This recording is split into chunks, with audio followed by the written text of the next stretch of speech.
What if we got really smart about what work has to happen? Does it matter that everybody logs on at the same time in the morning and logs off at the end of the day?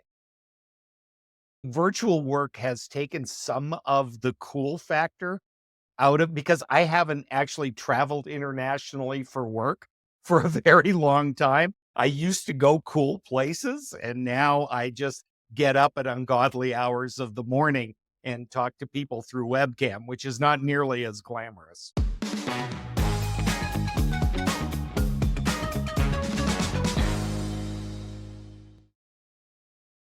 Welcome to another episode of Better Business, Better Life.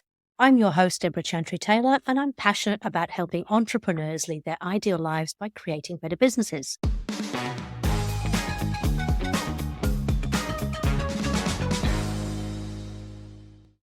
I'm a certified EOS implementer, an FBA-accredited family business advisor, and a business owner myself with several business interests. I work with established business owners and their leadership teams to help them live their ideal entrepreneurial life using EOS, the Entrepreneurial Operating System. My guests come on the show to authentically share the highs and lows of business, but they also come on as experts to share their knowledge around a particular area. Today's guest was a stand-up comic. They moved to LA to become a big star, and they'll openly tell you that didn't quite work out as planned. He has written 16 books. 6 of them are actually novels and 10 are business books. He had his own consultancy for 10 years before being bought out by another group, which he's now still part of.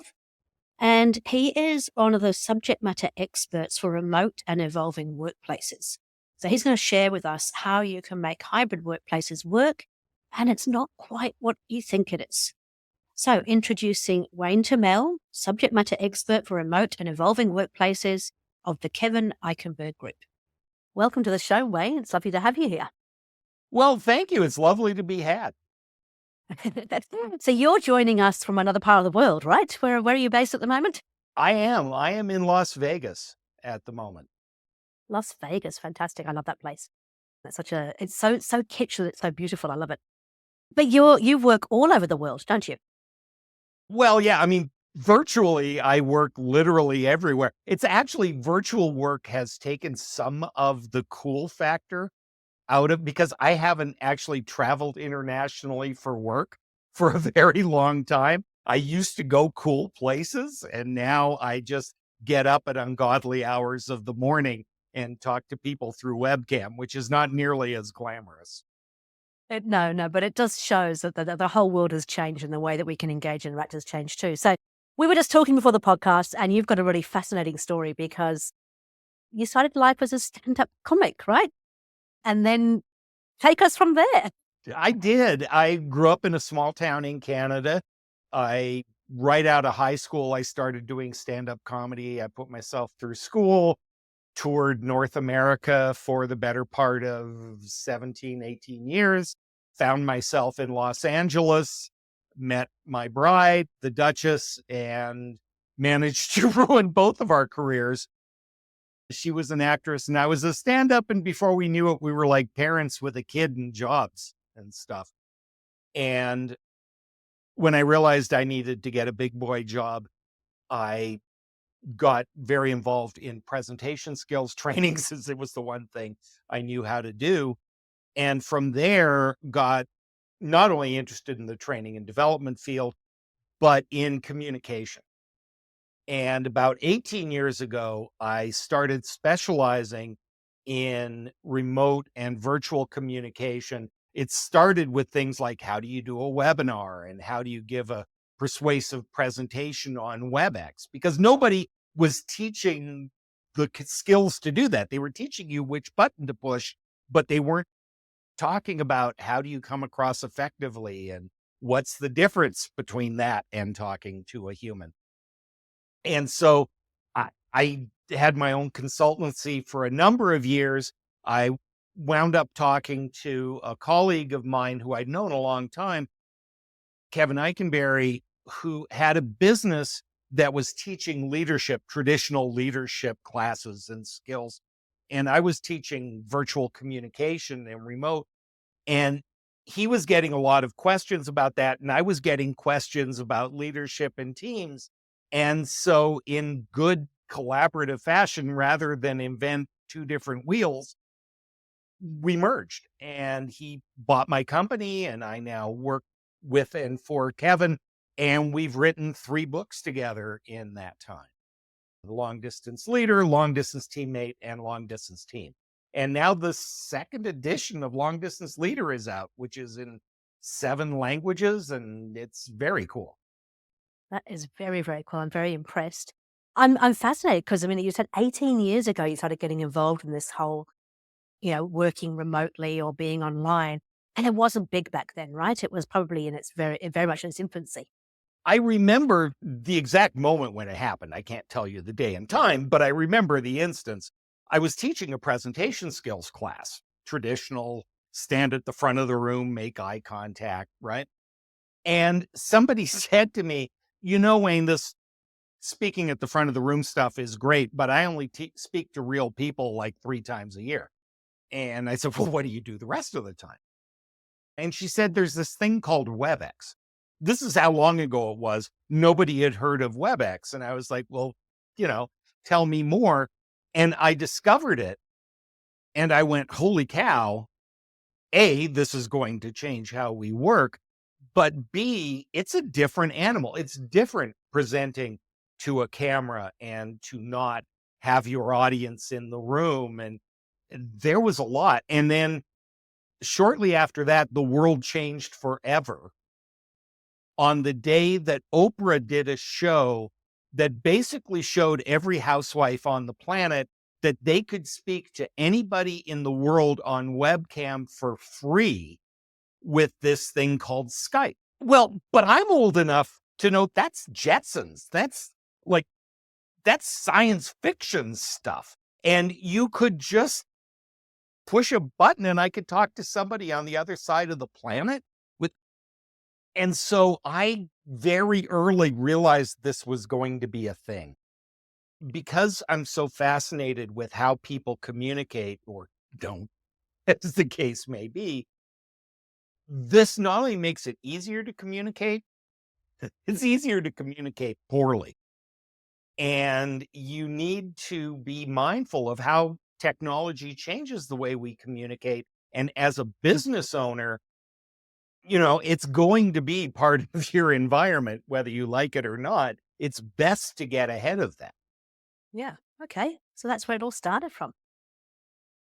You asked. Yeah, no, that's great. I love it. Because I actually remember back to the days of, ICQ and instant messaging and all that sort of stuff. And then, yes, Skype came up and it did just change. Here's what's fascinating. And I'm glad I'm on here without Kevin, who I adore, but he doesn't understand why I'm so fascinated. My business career is exactly as long as email. So my first big boy job was rolling out email to the company that I worked for. And in that 30-ish years, we are now for the first time in human history at a point where 70% of workplace communication takes place in writing. Instant messaging, text, chat. You started talking about ICQ. I mean, yeah, I go back that long too. But think about the possibilities that has opened up for businesses, but also the constraint, right? If you're not talking to people, are you communicating with them in the same way? And so one of the big things in our book is it's imperative that you choose the right communication tool for the right job. The worst example is absolutely true is my wife was once fired by instant messenger. Seriously. Oh yeah, serious as a heart attack. I swear.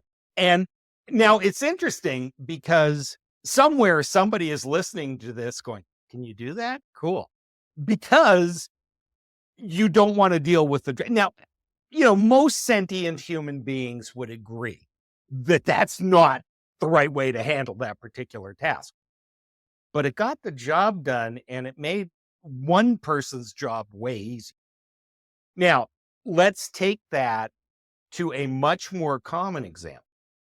It's Thursday afternoon. It's 4:00. I've got to give Debra some feedback. Oh, and you know what she's like.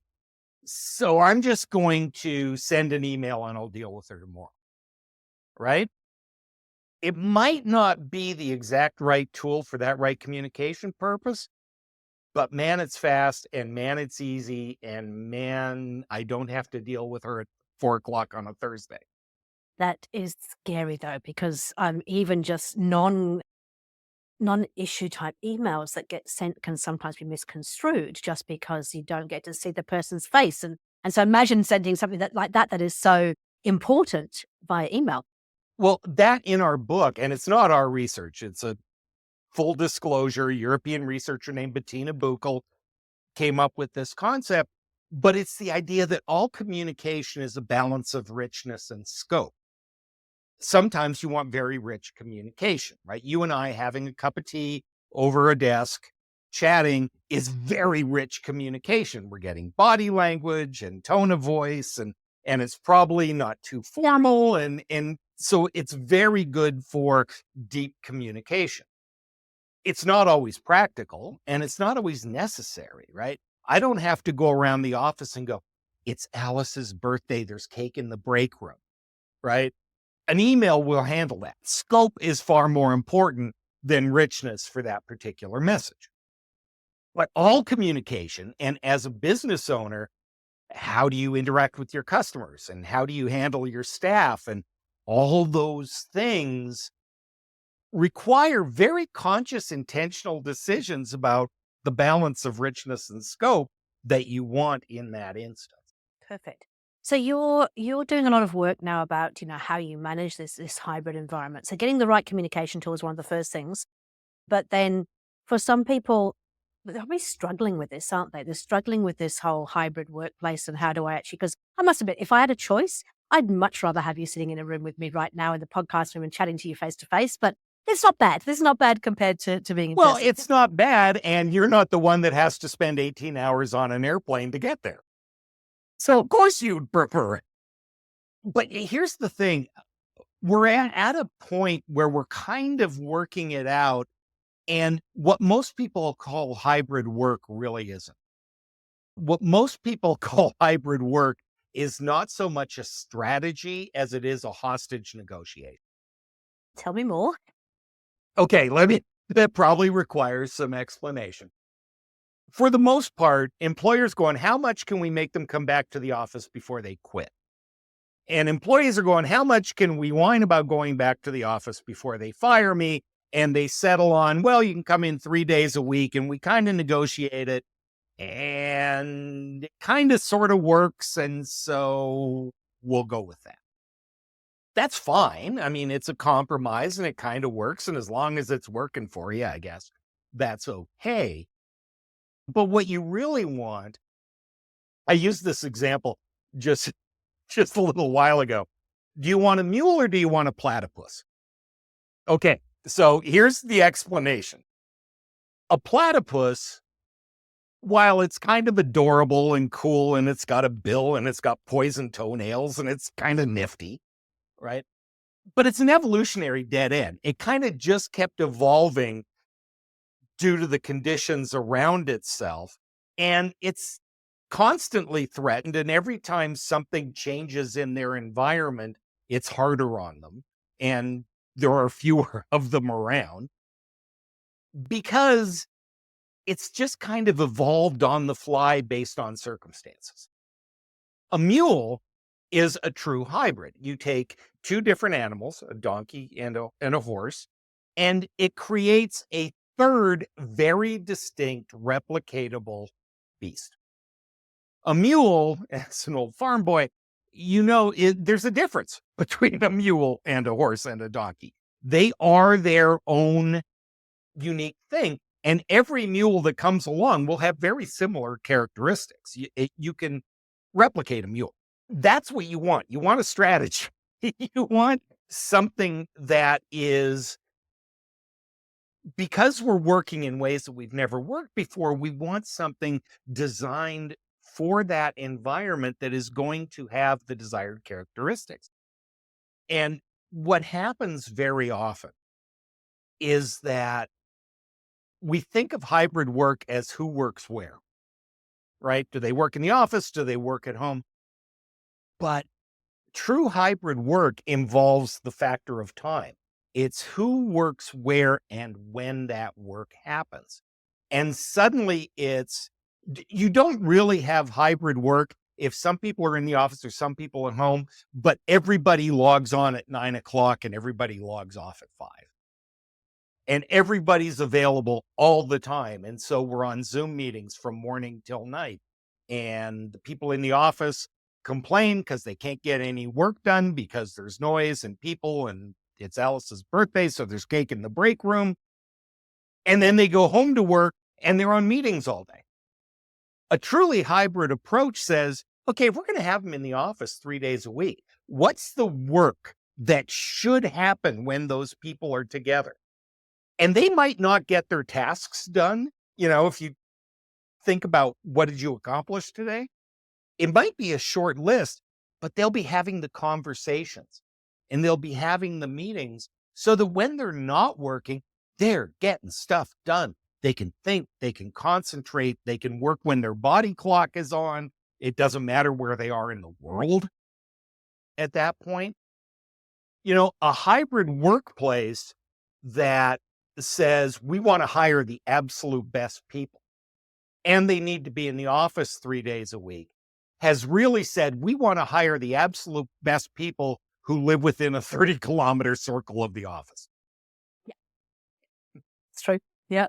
So as we start thinking about what should the workplace look like, and let's be honest, for the listeners of this podcast, if you are a startup, this is infinitely easier to do than if the boat's already in the water, right? You don't have sunk real estate costs. You don't have employees that you hired based on certain promises. I mean, one of the big challenges for employers is they hired people during COVID who were very happy working remotely. And then they got told, okay, now you got to come into the office every day.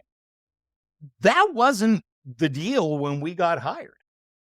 Right. So we're in this state of flux. And I feel bad, especially for smaller and kind of middle-sized businesses, because we're in the middle of one of the most seismic changes, maybe since the 1920s and 30s.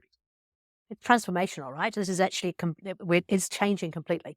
Well, it is. I mean, think about it. 1920s and 30s, we went from, and almost every industrialized country went through this, primarily rural, agricultural kind of thing. Suddenly, we were becoming urbanized, and the idea of the commute and going to the office became a thing, and the 8-hour workday and the 40-hour work week. And that was a huge change at the time. And it was communism, and it'll be the death of business as we know it. But then for the next 80 years, that's what we did. And now we're in the middle of a change where do we need central locations for the work we do to be done? And the problem is there's no one size fits all solution to that because it depends entirely on what your business is. Right. And remember during the pandemic, the woman who cuts my hair asked me what I did for a living. And I was feeling a little guilty because Long Distance Leader came out in 2018. So 2020 and 2021 were pretty much the best years of my life. And I was feeling a little survivor guilt about that.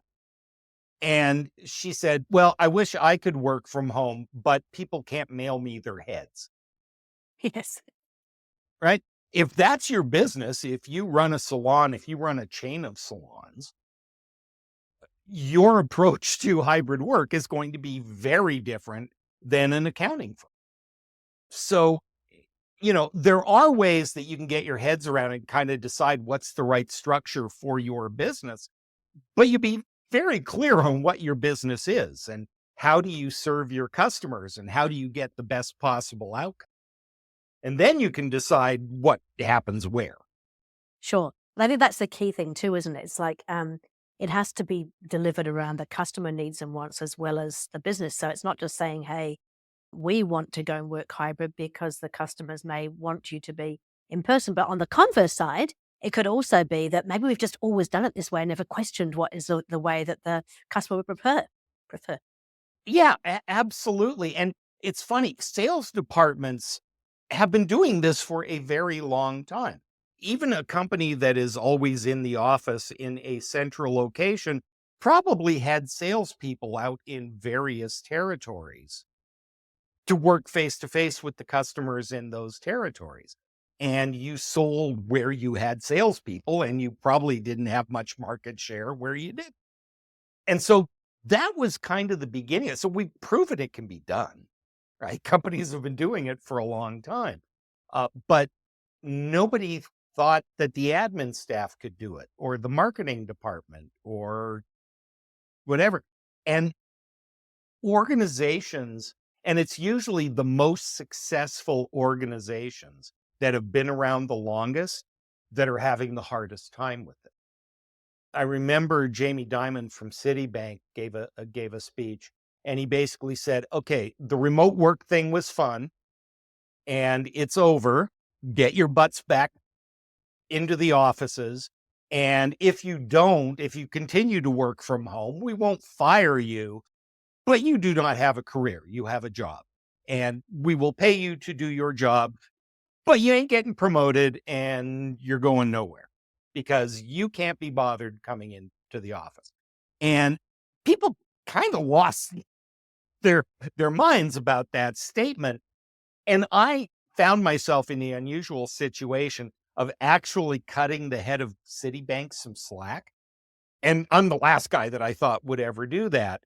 But the reason is, people in positions at very established, especially old economy type businesses, that's how things got done. That's how they became successful. That's how they stayed on top for 200 years, is because that's how it works. And there is something to be said for strength of relationships and mentoring and being in the environment and working too many hours with the same people that creates kind of a foxhole mentality, right? That creates business results. And so I get it. I understand. Now, 10 years from now, when they're having trouble recruiting people and people are having nervous breakdowns and quitting for jobs that allow them more flexibility, and they're going into territories, or they're just spending so much money on real estate that they can no longer function. Let's see if that changes. Interesting. I watched a movie last night with my husband called The Bank of Dave. And The Bank of Dave it's a British movie, and it is about a guy up in northern England who decides that he wants to open a community bank. And at the time they decided he wanted to do this, they hadn't actually allowed a new bank of any description in 120 years. And the basic premise of the movie was there were all these old men who have built this community of banking people, who have set all the rules, who've decided how it's going to run, who have this complete, it's not a monopoly, but they have a certain way of doing things and they just don't want to change. And the whole movie's premise is, this guy's challenging the way things are done and wants to show people there's a different way of doing it. And I suppose that's what you have to do, is you've got to be able to think differently. And some of that thinking differently is voluntary and some of it is not. Like most change, some change is voluntary, usually change is thrust upon us. And it goes back to that change in what's going on right now, which is, we couldn't work from home before because we didn't have computers and cell phones and Wi-Fi, and we never thought about it because it wasn't possible. And what happened with the pandemic is we got pushed across the Rubicon, and some people realized, no, this needs to be done in person. But other people went, oh my gosh, I didn't think we could do this, and I didn't think this would work. And the people most surprised by it were the senior leaders. When we did the research for Long Distance Leader, one of the questions we asked managers was, do you worry that your people are working or not? And the answer was not really. I mean, some of them did. The ones that tend to be micromanagers were worried, but they said, my people work from home. Somebody's got a sick kid. They take a conference call at home. They get home, they go home to work on a project. Stuff gets done. I'm not worried about it. Their bosses were incredibly worried about it. When COVID hit and they sent everybody home, it was like, this is never going to work unless we're watching them. They're going to slack off. Unless they come in every day, they're going to lose the esprit de corps. They're going to lose engagement. This is going to be a disaster. And then it wasn't. As a matter of fact, what they found was in the first half of the pandemic, employee engagement actually went way up over what it normally was. Productivity, in most cases, in most industries, did not particularly suffer. Turnover was tough. Yes, turnover was hard. But there was more turnover when they got told they had to come back to the office than there was during the pandemic. So it fooled a lot of people, and the people most worried about it. And again, I have to cut old white guys some slack. It's because they'd never done it. From the time they were young, they schlepped to the office and they did what they did and they put in the long hours. And that's what they expected. That's what was expected of them. And that's what they expect from people coming up because that's how it's done. Most of them had never seriously worked remotely or from home before. Now, cut to 2024, the CEO of Starbucks doesn't live in Seattle. The new CEO of Starbucks lives in New York. Now, it doesn't mean he doesn't go to Seattle. He can certainly afford the airfare. But that would have been unthinkable for somebody at that level not to live where the work is.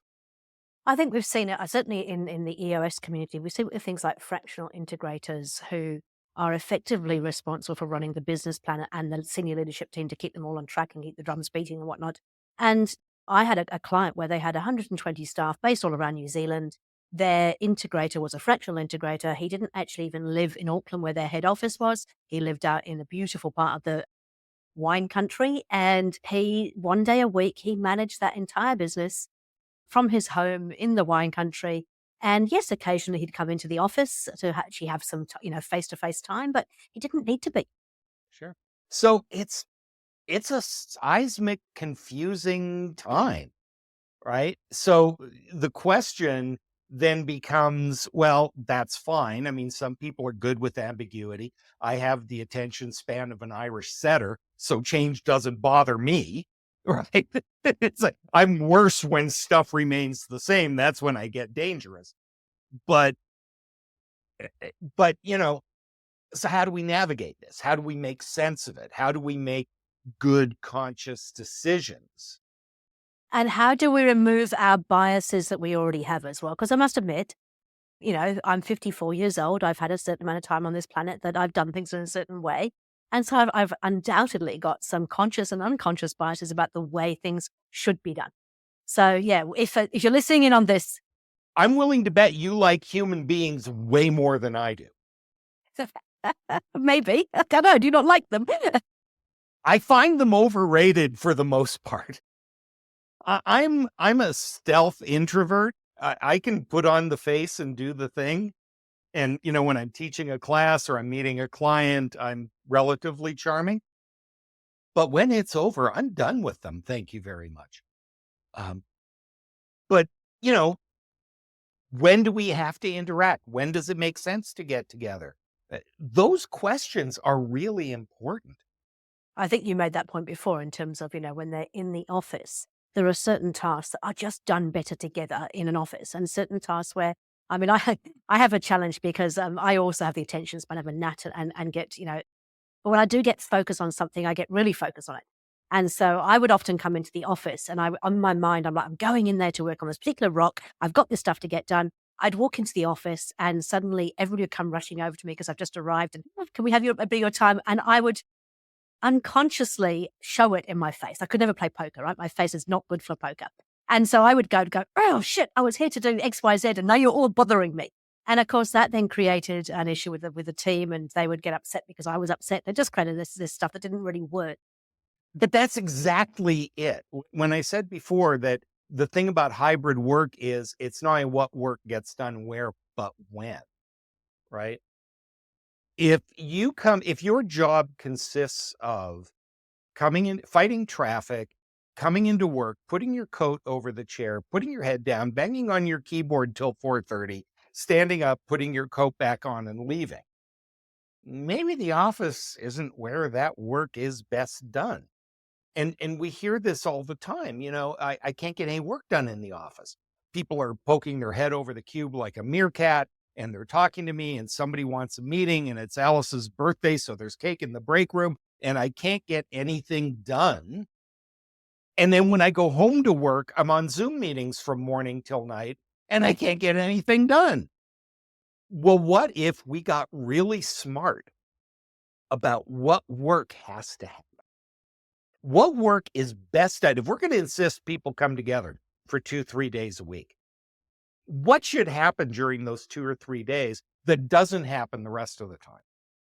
And what should happen the rest of the time that is independent of that? And a really simple thing is, when do we expect people to get their work done?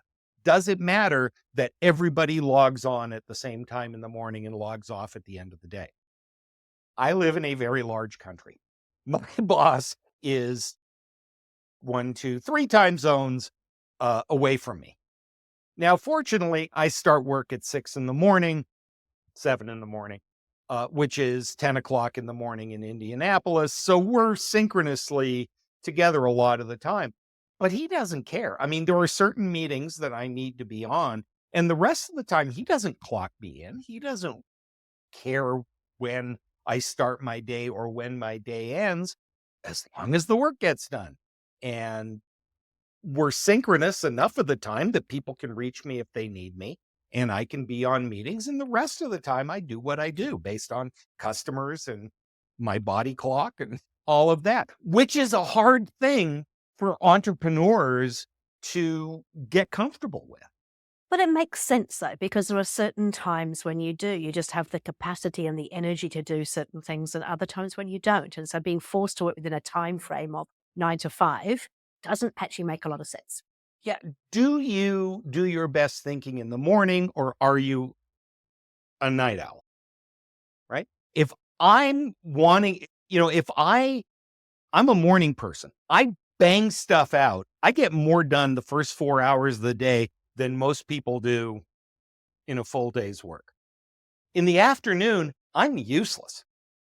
I know that about me. I'm an old man. I've been around a long time. I know how I work, right? That's why my day starts when it does.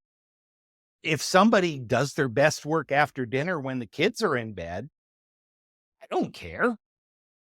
Is it in my inbox in the morning? Because that's all I care about. I actually have my EAs based over in South Africa, and their time zone's quite different. So as I'm logging off for the day, she's logging on. And it's actually working really well because it means I can kind of give stuff to her, do a quick briefing, leave her to it, and she just gets on with it without all the constant interruptions from me, which must be good. As an employer, as a boss, as a manager, you are comfortable with, these are the tasks you are responsible for doing. This is how we know when they're done well. And I'm going to check to see if they're done well. And if they are, this is working great. But that's the challenges that come in, because I'm very fortunate running EOS in my own practice. We have regular meetings. We know what our measurables are. We know what we have to achieve. We know what our rocks for the quarter are. But if somebody's listening in on this and kind of going, but I'm not sure I can trust my team, or I don't know how I know, how would you suggest they start thinking about that, knowing what is important, whether it's being done properly? What do they do to get to that point? Yeah. People always worry about culture, right? One of the reasons we don't like remote work is the culture will fall apart and we won't have the same. But culture is actually made up of very identifiable behaviors.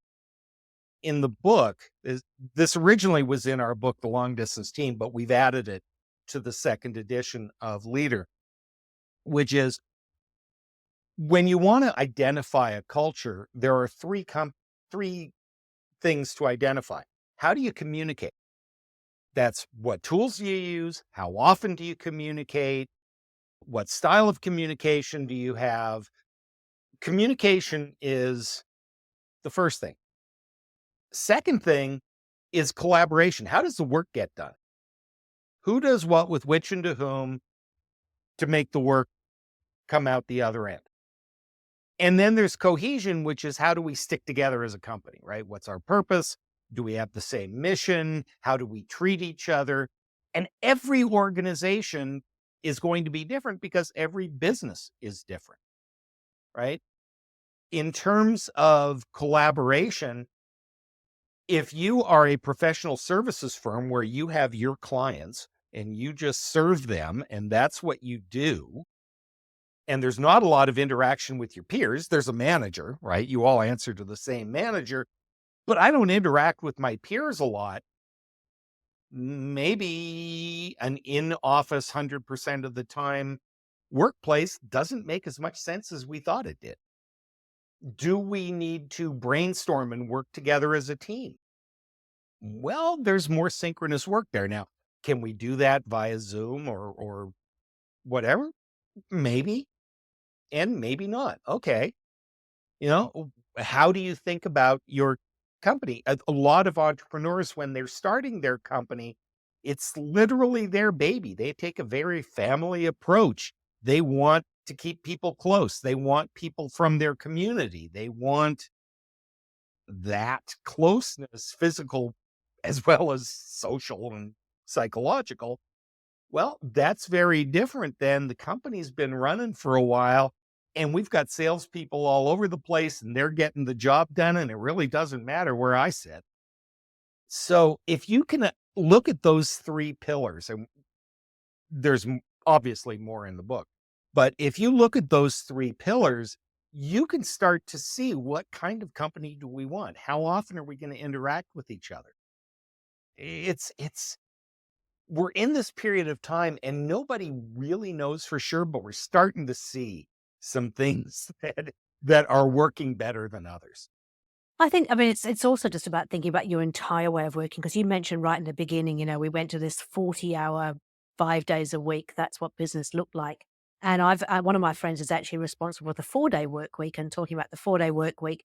And they've proven that actually people working for 4 days rather than 5, being paid for 5, working for 4, actually are more productive because they have a day free to do all their other stuff that they would do normally throughout work time.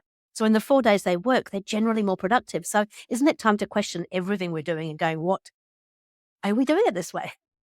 It probably does. Now, I will tell you, for me, nothing good will happen if you give me another day with no responsibilities and no guardrails on my life. Now, give me 6 4 or 5 hour days. That's great. I can get my fat butt out of the chair and I can get to the gym. I can handle my clients. I can teach my classes. I can do whatever I want to do. There's nothing sacred about Saturday in my world, right? My wife's retired. It's not like, when both of us worked 5 days a week and those 2 days were our only time to really do all this stuff. I'd be better with 6 5-hour days than 4 long ones, but that's me.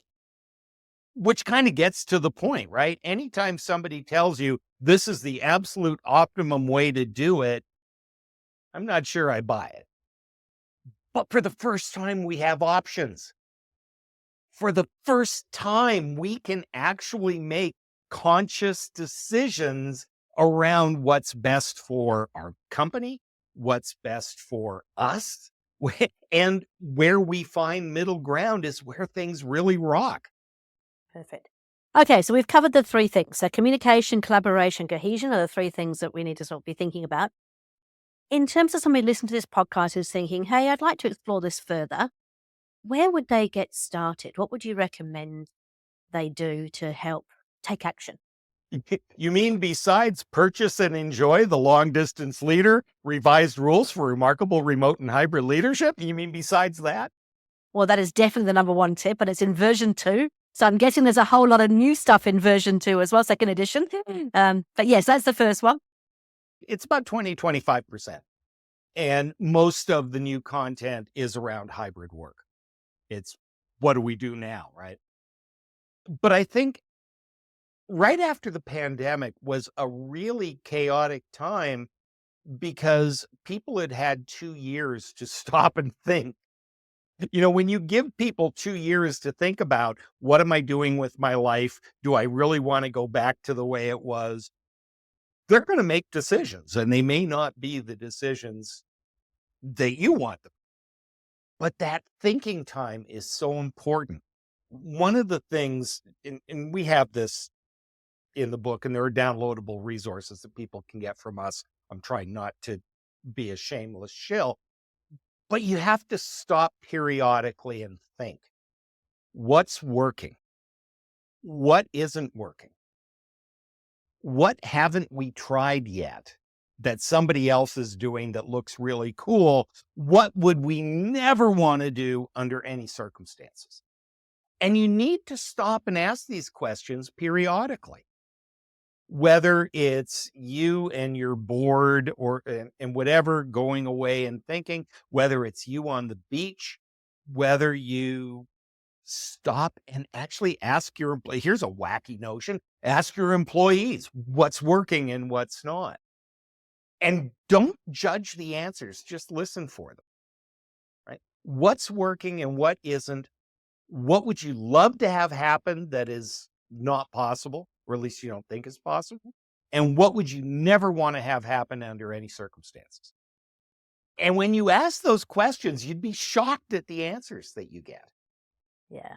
I think it's one of those things that as leaders, we often don't spend enough time. We call them clarity breaks, but just actually being still, being calm, thinking about what's possible rather than what's really going on. So I think, yes, the what's working, what's not working is practical stuff.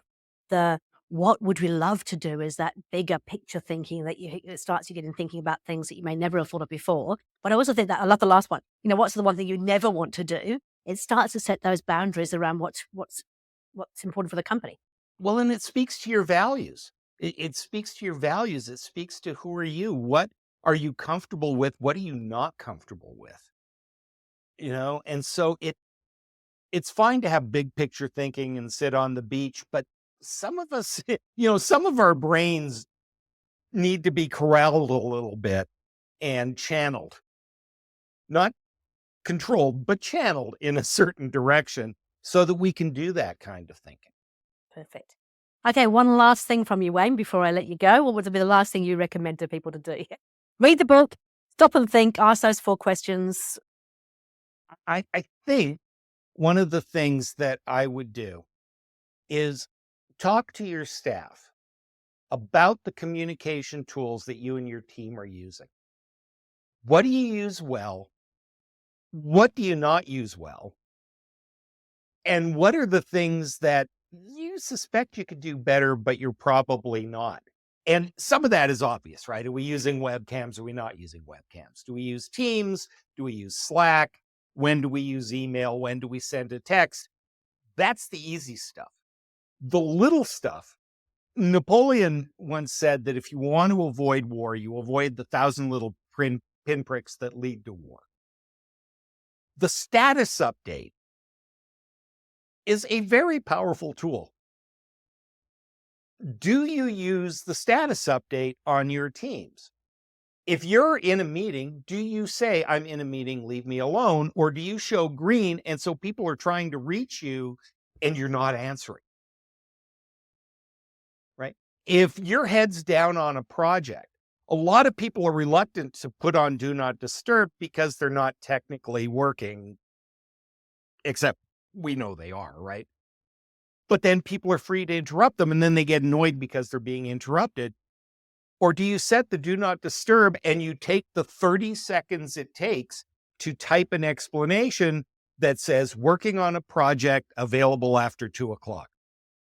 And it's those little things that if everybody on the team, because some of the people on your team are doing it and some of them aren't, and some of them are choosing to use one, some people are addicted to email, some people overuse Teams. If as a team, you talk about when to use an email, When do you send a text? When do you pick up the phone? When do you use your webcam? When do you get in the car and show up at the office? And the expectations are clear and everybody knows those expectations, things move much smoother.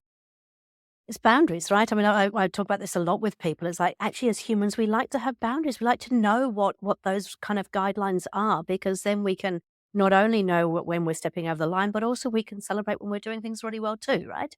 But also when we're irritating the heck out of people without meaning to. You're probably shocked to find that I irritate people very easily because I make assumptions. I live under the ridiculous notion that everybody thinks like I do. And so if I say email's the right way to do this, and I can write that email and I think it's perfect. And, that email took me 30 seconds to write and 3 days to apologize for, because maybe that wasn't the right time to send that particular message. If everybody understands, what's the response time on an email versus a response time on an instant message, those little things can make teams work so much faster, and it makes it easy to judge performance, right? If people are not returning emails in a timely manner, you know what that timely manner is. It's just, hey, you're taking too long to respond to emails is not useful feedback. There's a 24-hour turnaround and you're not doing that is a very specific piece of feedback that people can actually work with. Beautiful. Wow. Okay, that's been fantastic. Thank you so much. So there's a number of things in there. So obviously the book covers the 3 C's. There's which I've just gone and completely lost. Communication, collaboration. Thank you. And then obviously stop and think, ask yourself the 4 questions: what's working, what's not working, what would we love to be able to do that maybe other people are doing, and what we would never do. And then, talk to your staff and your team about the tools that you're using, how you're using them, the expectations of them, and what we're using well, what we could be using better, so you can give specific feedback about what is important. So that book again is The Long Distance Leader: Revised Rules for Remarkable Remote and Hybrid Leadership. and it's a 2nd edition, which has got 25% more content in it, so it's all good. Hey, Wayne, look, thank you so much for your time. I really, really appreciate it. It's been a pleasure to meet you. Thank you so much for having me, Debra. I really enjoyed it. Yeah, no, I did too, and I hope the listeners did too. Thank you, and we'll talk again soon.